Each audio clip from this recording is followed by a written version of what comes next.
నేను మూడోసారి రాకూడదని కొందరు ప్రయత్నం కూడా ఉండొచ్చు, కానీ ఆల్రెడీ నాకు వద్దు, నన్ను వదిలిపెట్టండి అని కూడా దండం పెట్టాను నేను. ఎందుకంటే చేశాను, నాకు చేతనే చేశాను.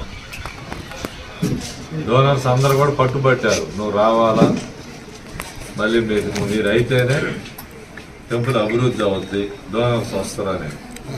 కానీ నాకైతే ఈ మొన్నటిదాకా ఒక ఆశ అనేది ఉంది, కానీ ఇప్పుడు ఇవన్నీ చూసినాక ఇంకొద్దు, నాకు చాలు, ఇది ప్రశాంతంగా ఉంటే పోద్ది అనిపించింది.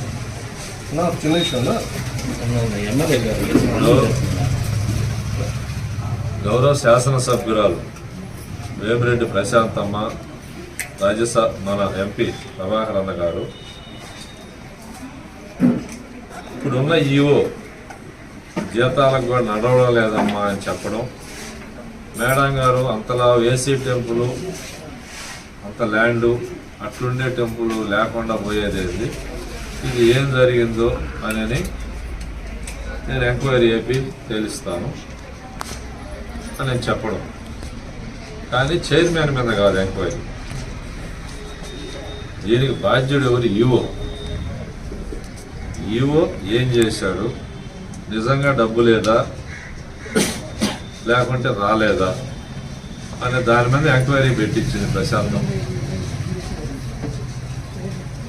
నేను అమ్మా ఎంక్వైరీ పెట్టించారు కదా, మంచిదేనో, నేను కూడా స్వాగతిస్తున్నాను. ఎప్పుడన్నా ఏమన్నా తప్పులు ఈవోలు చేస్తున్నా బయటపడితే మంచి కార్యక్రమం అని నేను కూడా చెప్పాను. చాలా సంతోషపడి పెట్టించింది. కానీ ఇప్పుడు 3 రోజులు అధికారులు వచ్చి ఎంక్వైరీ చేశారు, బాగుంది. చేసినాక ఫలాని తప్పు ఉంది, ఇంత ఈవో తిన్నాడా, ఇంత తెల్లేదా, అసలు ఏందనేది ఎవరికన్నా కానీ అధికారులు మాట చెప్పారా? ఒక్కరైనా దానికి రుజువు ఎవరైనా కానీ చెప్పుంటే, ఇదిగయ్యా మేము ఎంక్వైరీ చేసాము, ఇంత గోల్మాల్ జరిగింది, 8 కోట్లు పోయింది, 10 కోట్లు పోయింది అని చెప్పుంటే మనం ఏది రాసుకున్నా ఏది చేసినా మనకి ఇబ్బందిలా. వాళ్ళు ఇంకా రిపోర్ట్ రాలేదు, రిపోర్ట్ ఇవ్వలేదు, అది ఏం జరిగింది ఎవరికి తెలియదు. వాళ్ళు తలుపులు వేసుకొని చెక్ చేసుకొని రాసుకోబోయారు, ఎవరికి తెలియదు ఏమి. అటువంటిది ఈ లోపలే మొత్తం దేవస్థానాన్ని ఈదిలో పెట్టేశారు. నేను పడ్డ కష్టం 4 ఏళ్ళు బూడిదలో పోసిన పన్నీరు అయిపోయింది. ఎందుకంటే ఈదిని పడిపోయింది. ఎవరన్నా ఒక డోనర్స్ నమ్మి వస్తారండి? ఇప్పుడు చెప్పండి, నేను అభివృద్ధి చేయడం నా తప్ప, డోనర్స్ అనే రాష్ట్రాలు తిరిగి రావడం నా తప్ప నేను చేసింది. ఇవాళ డోనర్స్ అన్న ఒక చైర్మన్ నమ్మి, ఒక ఈవోని నమ్మి ఆడికి వచ్చి 1 లక్ష రూపాయలు డొనేట్ చేయగలడు. ఆయన నెలకు 30 లక్షల రూపాయలు జీతం పచ్చాలి, ఎట్ట నడవాలి అని నేను కేవలం మీరు ఏమన్నా అనుకోండి, చాలా బాధాకరమైన విషయం. ఒక దేవస్థానాన్ని ఎక్కడికో డీసీ టెంపుల్ పోయే దేవస్థానాన్ని ఏసీ నుంచి ఈవో టెంపుల్ దిగదారి చేశారు.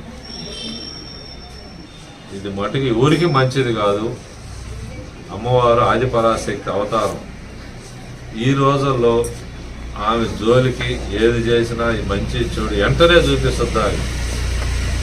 వెంకటేశ్వర స్వామి పర్వ అందరూ బాగానే మంచి భక్తులు కాదనలా నేనేమో. ఈమె కాడ ప్రదక్షిణాలు చేసి స్వప్న దర్శనంలో వెంటనే ఆ రాత్రి నీ కల్లో కనపడి చెప్పొద్దు ఇది చేయాల్సి.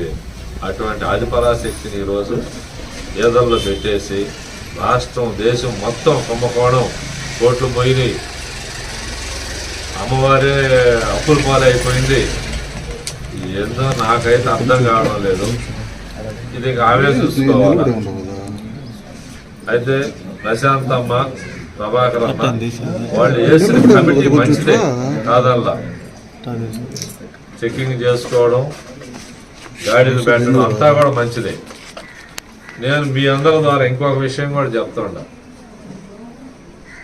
మనకి ఈ మధ్యకాలంలో 2 ఏళ్ల ముందు ఏమో తుఫాను వచ్చి ఎలవలు వచ్చేసి ఊళ్ళు మునిగిపోయినాయి మొత్తం. జొన్నాడ కానించి, పెనవాళ్ళ కానించి, కోవూరు కానించి అన్నీ.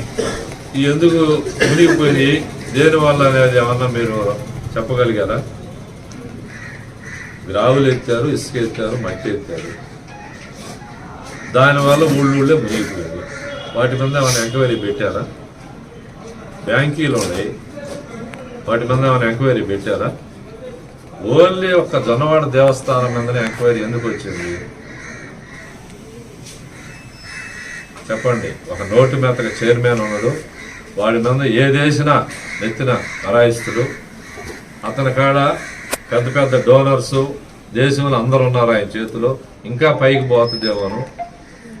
అతన్ని అట్టడికి దొక్కాలంటే ఈ నిందలు వేస్తే తప్పున అట్టడుగుని పడిపోతాడు అని కేవలం ఈ టైపు చేశారే కానీ నన్ను వాళ్ళు దెబ్బతీస్తారు అనుకుంటున్నారే కానీ జొన్నవాడ దేవస్థానం అడుక్కుపోతుందనేది, అమ్మవారు ఏదన పడుతుందనేది వాళ్ళు గ్రహించుకోలేకపోయారు. కుంభకోణాలు లేవు, ఎన్ని ఉన్నాయి, ఊళ్ళోళ్ళే మనం మునిగిపోయినాయే. వాటి మీద ఏమన్నా ఉందా? ఆ రోజు వచ్చారు, అయిపోయింది. మళ్ళీ రేపు ఏదన్నా ఎలవలు వస్తాయి, ఏంది పరిస్థితి అది? ఇప్పుడు గౌరవ ముఖ్యమంత్రి వారు చంద్రబాబు నాయుడు గారు వచ్చారు కాబట్టి తెలుగుదేశం ప్రభుత్వం, ఆయన 18 గంటలు పని రాక్షసుడు కాబట్టి అందులో మనకున్న ప్రశాంతమ్మ వేమిరెడ్డి దంపతులు కేవలం డబ్బు కోసం, రాజకీయం కోసం కాకుండా ప్రజల్ని కాపాడాలా, ప్రజల కోసం సేవ చేసేదానికి వచ్చినటువంటి మంచి నాయకులు మనకు దొరికారు. వాళ్ళ ఆధ్వర్యంలో ఇవన్నీ కూడా సక్రమంగా జరుగుతాయని, అన్నీ గాడిన పడతాయని నేను నమ్ముతున్నాను. వీడియో అంటే మీరు చేస్తున్న అక్రమాలకి మేము కళ్ళు మూసుకొని ఉన్నారా, మీడియా ఏం చేస్తున్నారు క్వశ్చన్ కూడా వేశారు. దానిపైన మీరు ఎంత మాకు మేము ఎన్ని లక్షల రూపాయలు మేము ఇప్పుడు అందరూ ఎక్కడ ఉన్నాం ఎంత ఇది చాలా తప్పు. ఎవరు కూడా అది రాసిన వాళ్ళైనా, చూసిన వాళ్ళైనా, చెప్పిన వాళ్ళైనా చాలా తప్పు ఇది. మీడియా అంటే నా సోదరులు, సోదరీమణులు, నాకు వేరే రాజకీయం పడలేదు. ఒక జొన్నవాడ దేవస్థానం దేశంలోనే ఈరోజు ప్రముఖ వ్యక్తులకి తెలిసి వాళ్ళు దర్శనాలకు వస్తున్నారంటే, హైకోర్టు జడ్జీలు కానీ, ఎంపీలు, ఎమ్మెల్యేలు, ఢిల్లీ లెవెల్లో అందరూ వస్తున్నారంటే అది కేవలం మీడియా సహకారం. వాళ్ళకి ఎంతమందికి ఎన్ని లక్షలు నా కాడ ఉన్నాయా అంత మాత్రమా? అవి అంత తప్పుడు రాతలు, తప్పుడు మాటలై. మీడియాను కొనే శక్తి ఎవరికి లేదు, ఏ నాయకుడికి కూడా లేదు. మీడియా పని మీడియా చేసుకుంటూ పోతుంది. అందువల్ల అది డబ్బుతో కొనరు, వాళ్ళ మనుషులు ఎట్టుంటారని తప్పది. ఇవాళ బుచ్చిరెడ్డిపాళెం మీడియా అంటే ఒక గౌరవం, పద్ధతి అన్నీ ఉన్నాయి. దాన్ని కించపరుచుకునేటట్టు కొందరు మాట్లాడడం కూడా తప్పది. నేనైతే ఎవరికి ఒక్క రూపాయి ఇవ్వలేదు. చెప్పేవాళ్ళు కానీ ఒకటే, మా భార్యాభర్తలు నిద్రలేసిపోయి అమ్మవారి సేవ చేసే తప్ప నాకు తెలియదు. మేము చేసిన పూజ కరెక్ట్ అయ్యి అమ్మవారి ఆశీర్వాదం నాకు ఉంటే ఇటువంటివన్నీ పటాపంచలు అయిపోతాయి.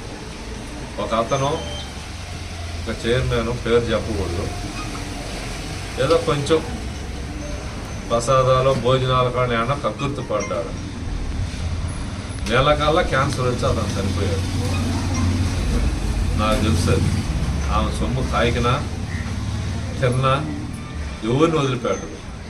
ఏదో ఒక రూపేణ ఆ కుటుంబం సర్వనాశనం అయిపోదు. నా మీద రాసేవాళ్ళు నేనైతే అట్లా మాట్లాడను. రాసుకోనిండి, అమ్మవారు ఉంది, ఆమె చూసుకోవాలి. నేను చేసిన పూజలు కరెక్ట్ అయితే వాళ్ళ చెంపలు బగలగొట్టి ఫలానా చైర్మన్ బాగా చేశాడు, కొన్ని విషయాలు అతను తెలుసో తెలీదు, ఆయన మీద అభియోగాలు మోపబారని ఆమె చెంపలు బాగలగొట్టాలి. నాకు తెలిసైతే దేవస్థానం అభివృద్ధిలో కష్టపడ్డాను కానీ ఆమె సొమ్ము నేను ఎక్కడా దోపిడీ చేయలేదు. నాకు తెలియకుండా ఎవరన్నా చేస్తుంటే నా వల్ల కాదు. నేను అంత మాత్రం తెలియకల్లోడు కాదు, అంత మాత్రం చదువు నాకు లేదు. నాకు తెలిసింది ఒకటే, టెంపుల్ ఆదర్శం దేశంలో నలుమూల నుంచి రావడం, డెవలప్మెంట్ కావడం, ఇది ఒక్కడ తప్ప. ఆమె ఆశీర్వాదంతో నేను నా పొలాలు కానీ నేను కానీ బాగా పండితే నేను లక్షణంగానే ఉన్నా పిల్ల పాపంతో. ఆమె సొమ్ము తిని ఉంటే ఇంత లక్షణంగా ఎవరు ఉండరు. అది ఒక్కటే గుర్తుపెట్టుకోండి మీరు. ఎందుకంటే పేద ప్రజలు ఎలా వచ్చేసింది, ఎక్కడ తినలేదు, వాళ్ళల్లో అన్నదానం ఉంది కాబట్టి టెంపుల్ అన్నదానం 2 రోజులు బట్టి ఒకటి అన్నదానాలు గ్రామ అందరూ చూడగానే అన్నదానం జరిగింది.